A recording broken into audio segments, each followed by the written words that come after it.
Welcome to Shadow Files. Today, we investigate chilling stories that demand your attention.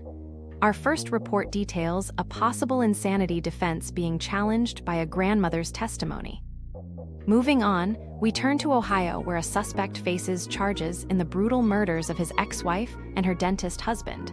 Who is Michael David McKee? Finally, a deathbed confession sheds light on a decades-old cold case. The Times Square killer reportedly used a fake badge to commit a heinous crime against a young nursing student. Stay with us for the full story and all the details. Ashley Buzzard has pleaded not guilty to the first-degree murder of her 9-year-old daughter, Melody. Authorities detail a cross-country trip with attempts to avoid detection. The child's grandmother believes the killing was planned, weeks after Melody's body was found in Utah with gunshot wounds to the head. Buzzard appeared in court on January 7th to set a date for her preliminary hearing in the murder case. She is charged with first-degree murder. Prosecutors also filed enhancements alleging gun use during a felony and murder while lying in wait. Buzzard was arrested and arraigned. The district attorney's office seeks a sentence of life in prison without the possibility of parole. Outside court, Melody's grandmother spoke publicly, reflecting on early impressions of Buzzard, questioning what happened to her. The grandmother believes the crime was planned, referencing allegations of Buzzard switching license plates on a rental car. Melody's remains were discovered by two people in a remote area of rural Utah. Forensic evidence later tied the killing to Buzzard. Authorities believe Buzzard acted alone. The murder weapon has not been recovered, and a motive has not been publicly disclosed. A brutal crime has shocked Columbus, Ohio.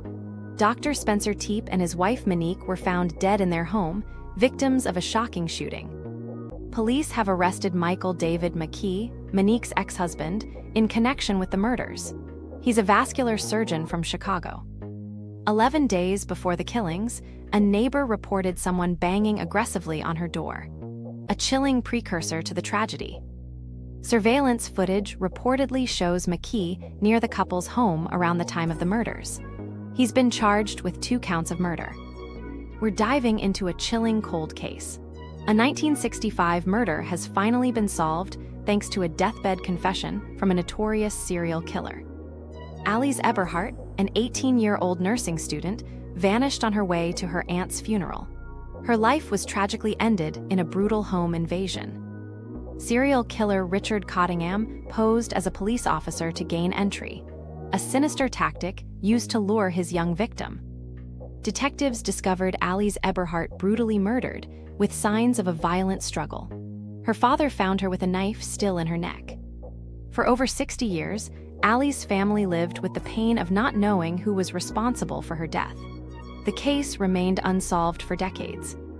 A recent confession from convicted serial killer Richard Cottingham has finally provided answers and some peace to the Eberhardt family. Cottingham inflicted dozens of cuts on Eberhardt's body, a disturbing attempt to leave a coded message, but he ultimately lost count. Known by chilling monikers, Cottingham's crimes often varied, but this case highlights his random acts of violence against civilians. Forensic historian Peter Vronsky aided law enforcement, building rapport with Cottingham to uncover the truth behind numerous unsolved cases. Authorities are urged to interview Cottingham about other cold cases before his declining health prevents it, potentially solving more mysteries.